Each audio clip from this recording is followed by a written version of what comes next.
UP निकाय चुनाव में योगी रात दिन एक किए हुए हैं। मायावती प्रचार के लिए घर से निकली भी नहीं, लेकिन बीजेपी को टेंशन कैसे दे दी। बीजेपी के मंत्रियों का काफिला पश्चिम यूपी में डेरा डाले हुए है, लेकिन अखिलेश टेंशन ले ही नहीं रहे। क्या उनको चुनावी नतीजों की चिंता ही नहीं? पिछली बार मेरठ और अलीगढ़ हार गई थी बीजेपी, इस बार योगी ने हर दांव चला। लेकिन मुसलमानों की कौन सी स्ट्रेटजी बिगाड़ सकती है बीजेपी का खेल? जिस कांग्रेस का यूपी में नाम लेवा भी नहीं बचा, उसने मुरादाबाद में अखिलेश को भी चौंका दिया। सीधे बीजेपी की टक्कर में कैसे आ गई? निकाय चुनाव के दूसरे दौर की जंग बीजेपी के लिए कितनी मुश्किल है? टीम योगी का विजय रथ रोकने के लिए क्या कर रहे हैं विरोधी? पूरा समझ लीजिए। दूसरे दौर का चुनाव प्रचार अंतिम दौर में है। पहले दौर का चुनाव प्रचार अंतिम दौर में है। पहले दौर की वोटिंग पैटर्न के हिसाब से यूपी की सभी पार्टियां बना रही हैं अपनी रणनीति। सबसे पहले समझ लीजिए पहले दौर की 10 मेयर सीटों पर क्या हुआ था जिसने बीजेपी को चौंकाया है। यूपी निकाय चुनाव में पहले दौर में 10 नगर निगमों में 4 मई को वोटिंग हो चुकी है। पहले दौर में कम वोटिंग से बीजेपी हैरान रह गई। बीजेपी को लगता था चुनाव से पहले जिस तरह माफिया अतीक अहमद मारा गया और उसके बेटे असद का एनकाउंटर हुआ, उसने कानून व्यवस्था पर अच्छा संदेश दिया है। मुसलमान भले उससे नाराज हो जाएं, लेकिन दलित ओबीसी वोट जातियों में न बंटकर सीधे बीजेपी को मजबूत करेगा।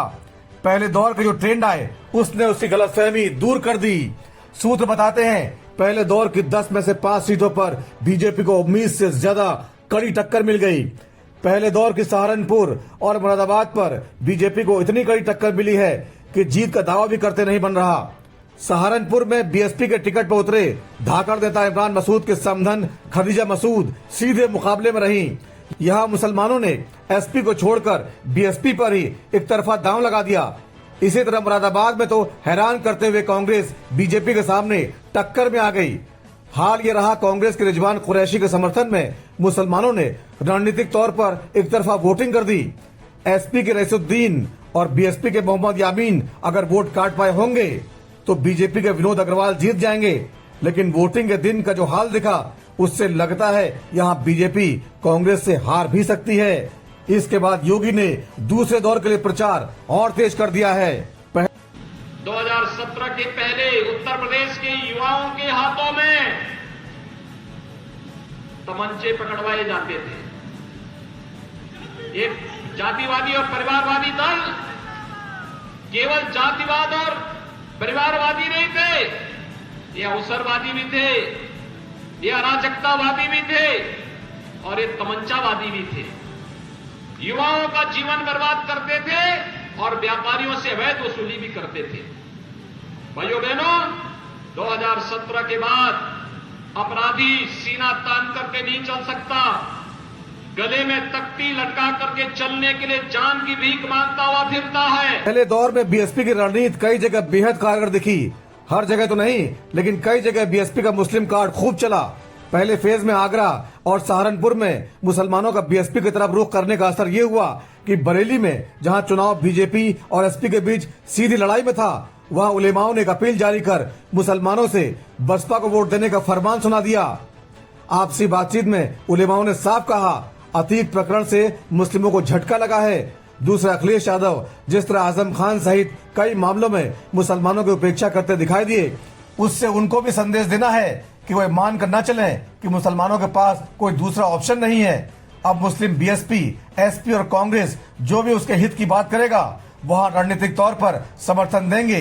किसी एक पार्टी के वोट बैंक बनने से उनको नुकसान होता है। हालांकि ये भी सच है कि ओवैसी की पार्टी केवल मुसलमानों की बात ही करती है, लेकिन उसको अभी भी वोट कटवा ही माना जा रहा है। इससे घबराए अखिलेश लोगों को समाजवादी पार्टी को वोट देने के लिए समझा रहे हैं। जब भी समाजवादियों को मौका मिलेगा, देवियापुर का विकास शहरी विकास की तरह चाहे जितना भी बजट खर्च करना पड़ेगा उसको दे करके यहाँ का विकास बनाने का काम करेगा। पहले दौर के अनुभव को देखते हुए बीजेपी ने दूसरे दौर की मेरठ और अलीगढ़ सीट पर सबसे ज्यादा जोर लगा दिया है। मेरठ का इतिहास रहा है, प्रदेश में जिसकी सरकार होती है यहाँ मेयर उसका नहीं बन पाता। सपा तो यहाँ कभी जीती ही नहीं। बीएसपी 4 बार मेयर बनवा चुकी है। इस बार अखिलेश यादव ने इस ट्रेंड को तोड़ने के लिए सपा के धाकड़ विधायक अतुल प्रधान की पत्नी सीमा प्रधान को मैदान में उतारकर गुर्जर कार्ड खेला है, लेकिन इससे मुस्लिम वर्ग नाराज बताया जा रहा है। मेरठ सीट पर 4 लाख मुस्लिम वोटर हैं, फिर भी एसपी ने यहां से गुर्जर को टिकट क्यों दिया, जबकि गुर्जर वोट करीब 35,000 के आसपास ही है। मुसलमानों में सबसे ज्यादा वोट अंसारी बिरादरी का है। इसी तरह एससी वोट 1.5 लाख, जाट 70,000, वैश्य 2 लाख से ज्यादा, पंजाबी 1 लाख के करीब, 85,000 से ज्यादा ब्राह्मण, 1 लाख दूसरा वोट है। वोटों का समीकरण हर बार ऐसा बनता है कि राज्य में जिसकी सरकार होती है उसका मेयर नहीं बन पाता। 2017 में योगी ने भी इस ट्रेंड को तोड़ने की कोशिश की थी, लेकिन इस बार भी बीएसपी की सुनीता वर्मा सीट निकाल ले गयी। एसपी प्रत्याशी सीमा प्रधान अगर हारती दिखी तो ओबीसी वोटर बीजेपी प्रत्याशी और पूर्व मेयर हरिकांत अहलूवालिया के पाले में जा सकता है, जिसके लिए बीजेपी पूरा जोर लगाए हुए है। हरिकांत अहलूवालिया पंजाबी चेहरा हैं और लंबे समय से पार्टी में एक्टिव हैं। बीजेपी के टिकट पर 2012 में चुनाव जीत भी चुके हैं। अगर भाई और बहनों सपा को वोट दोगे तो वोट किसी अतीक अहमद को जाएगा, किसी अफजाल अंसारी को जाएगा, किसी राष्ट्र विरोधी ताकत को जाएगा।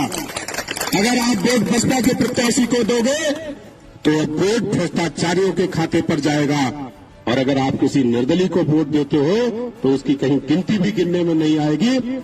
अलीगढ़ की बात करें तो 2017 में अलीगढ़ में बीएसपी के मोहम्मद फुरकान मैदान में थे, जबकि इस बार बीएसपी ने सलमान शाहिद को उतारा है। समाजवादी पार्टी से हाजी जमीरुल्लाह मैदान में है। बीजेपी ने यहां बड़े कारोबारी प्रशांत सिंघल को मैदान में उतारकर अपने पक्ष में माहौल बनाने की कोशिश की है। अगर एसपी, बीएसपी और ओवैसी की पार्टी के मुस्लिम उम्मीदवारों के बीच वोट बटे तो बीजेपी की राह आसान है, लेकिन खबर आ रही है इस बार भी एक मुश्त मुस्लिम वोट बीएसपी कैंडिडेट के पाले में करने की रणनीति बनाई गई है। बीएसपी ने इस बार प्रदेश की 17 मेयर सीटों में से 11 सीटों पर मुस्लिम उम्मीदवार उतारकर नई रणनीति अपनाई।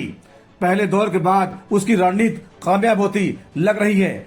बीजेपी को उम्मीद थी कि एसपी और बीएसपी के बीच मुस्लिम वोट बटेंगे, लेकिन रणनीतिक वोटिंग से बीजेपी घबरा गई है। आगरा अलीगढ़ सीट बीएसपी से छीनने के लिए उसे और जोर लगाना पड़ रहा है।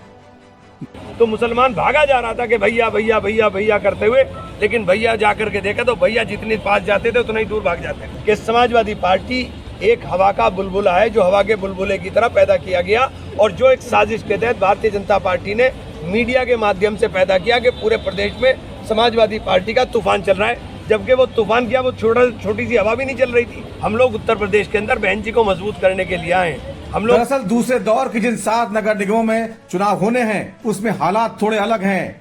पहले चरण के सहारनपुर और मुरादाबाद पर पार्टी ने ज्यादा ताकत लगाई थी। अब दूसरे चरण में मेरठ, अलीगढ़ के अलावा गाजियाबाद, शाहजहांपुर, बरेली, कानपुर नगर और अयोध्या नगर निगम में चुनाव होना है। यहाँ पर बागियों और भितरघात करने वाले बीजेपी को नुकसान पहुँचा रहे हैं। हालांकि कई सीटों पर बागियों को पार्टी से निकालकर संदेश देने की कोशिश की गई है, लेकिन बीजेपी कोई रिस्क लेना चाहती नहीं है। हाल ये है, बीजेपी संगठन के सभी बड़े नेता इस वक्त पश्चिमी यूपी में डेरा डाले हुए हैं। सीएम योगी सहित सभी मंत्रियों को मोर्चे पर लगाया गया है। दलित और ओबीसी वोटर्स को बीजेपी के पाले में रखने की हर हाल में कोशिश की जा रही है। बीजेपी संगठन महामंत्री धर्मपाल सिंह मेरठ और अलीगढ़ पर सबसे ज्यादा फोकस करते हुए दिखाई दे रहे हैं। सुनील बंसल की जगह उत्तर प्रदेश के संगठन मंत्री बनाए गए धर्मपाल सिंह सैनी खुद पश्चिम से आते हैं, और अगर यहाँ उन्होंने मेरठ और अलीगढ़ सीट निकाल दी तो इनको इनाम भी मिल सकता है। सैनी की रणनीति हर बूथ को मजबूत करने की है, जिसके लिए उन्होंने पन्ना प्रमुखों की मीटिंग में अपना बूथ हो सबसे मजबूत का नारा लगवाया।